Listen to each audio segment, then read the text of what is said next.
ఉపన్యాసాలు చెప్తున్నాము. We are delivering very big speeches. కావాల్సిన సేవలు చేస్తున్నాము. We are also undertaking భజనలు జరుపుతున్నాము. We are also doing bhajan ఇంకా ఇంకా అనేక విధమైన సాధనలు చేస్తున్నాము. and many more things. ఎన్ని are చేసి undertaken. ప్రయోజనం ఏంటి? మూడింటి యొక్క ఏకత్వం కాక Without bringing about unity between thought, word and deed, what is the use of doing any number of things? ఈ in a day? సత్వరజో తమో గుణముల యొక్క ఏకత్వాన్ని మనం అనుభవించాలి. We should experience the unity of sattva, raja and tamo అప్పుడే gunas. మనకు ఆనందము. Then only we are full of అప్పుడే this. ఆత్మ సందర్శనం. Then only we can get the vision of Atma. ఆత్మకు ప్రత్యేకంగా ఒక చోటుకు మనం పోనక్కర్లేదు. Atma cannot be found in a different ఈ ఆత్మ ఒక place. చోటు నుండి ఒక చోటు కదిలేటువంటిది కాదు. Atma is not one which moves from one place to another place. దైవం ఎక్కడి నుంచినో ఎక్కడికో వచ్చి దర్శనమిస్తాడని భావించరాదు. We should not consider God comes from one place to another place. సర్వత్రా ఉన్నటువంటి వాడికి ప్రయాణం చేయవలసిన అవసరమే ఉంటుండాలి. When God is all pervasive, where is the need for him to travel from one place? రాకపోకలు లేనటువంటి యొక్క శక్తి దైవత్వము. Divine power is one which does not have comings and goings. కనుకనే మనం ఆచరించినప్పుడు ఈ ఆనందానికి మనం అర్హులం అవుతాం. When we practice things properly, we become entitled for ఈ experiencing the bliss. ఐకమత్యం కావాలి. There is need for unity. ఏకత్వంలో మన ఆనందం ఇమిడి ఉంటుండాలి. The entire bliss lies in unity. ఐకమత్యమే సుఖము అందరి క్షేమంబు ఎంత కార్యమైన నెగ్గవచ్చు. చిన్న చీమలు చేరి సర్పంబులను బట్టి చంపుచుండుట లేదా జగతి యందు. ఐకమత్యమే సుఖము అందరి క్షేమంబు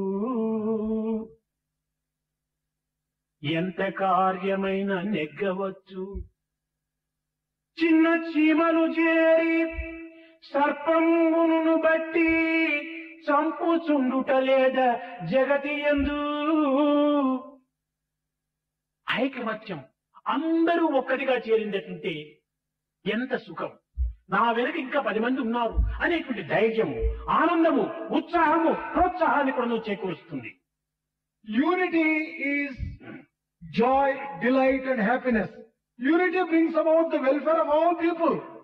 With unity, any stupendous task and Himalayan, Herculean task could be accomplished. అందరూ ఐకమత్యంగా పనిచేసి ఎంతటి కార్యాన్నైనా మనం సాధించవచ్చు.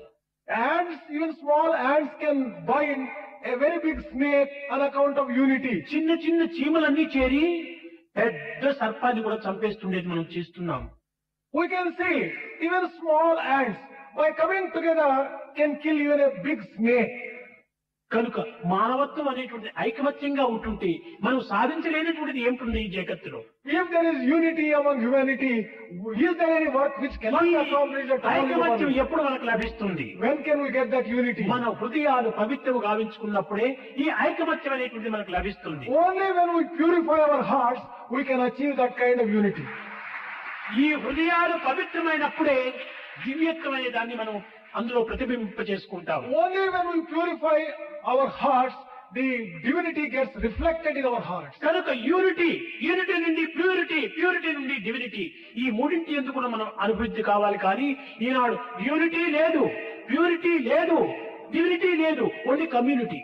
దీన్ని పట్టుకొని అల్లాడుతున్నాం. వీడు నావాడు, వాడు నా, ఇదా మనం సాధించవలసినటువంటి ఈ తుచ్చమైనటువంటి యొక్క ఈ తుచ్చ భావాన్ని దూరం చేసి యూనిటీ, మనం అందరూ ఒక దైవం బిడ్డలం. మన అందరి యందు ఉన్నటువంటి దైవం ఒక్కడే. ఏ జాతి, మతము, కులము, భేదము, వర్ణము అనేటువంటి దాన్ని దూరము నెట్టి అందరూ ఒక అన్నతమ్ముల వలె, ఒక ఆత్మస్వరూపుడు వలె మెలిగినప్పుడే ఇదే మానవత్వము, ఆనాడే దేశము నిత్య కళ్యాణంగా రూపొందుతుంది. Unity leads to purity. Purity leads to divinity. Instead of that, if we only get divided and base all our things on community and differences, how can we have prosperity or joy? Only when we have this unity, purity and divinity, the entire nation would be happy, prosperous, and everyone would have welfare and కనుక ఈ progress. సంకుచితమైనటువంటి భావాలను మనం నెట్టివేయాలి. Give up this kind of narrow-mindedness and narrow qualities. అందరినీ ప్రేమిస్తూ పోవాలి. Develop that kind of love towards all people. అంటే ఏమి, ఏదో వికారమైనటువంటి ప్రేమలో పోయి మరి ప్రమాదాలు తెచ్చుకోకూడదు. It is not that kind of అనగా ద్వేషము లేకుండా చూసుకోవాలి. అద్వేష్ట సర్వభూతానాం. there should not be any enmity. ఈ విధమైనటువంటి యొక్క ప్రేమతత్వాన్ని మనం పెంచుకోవాలి.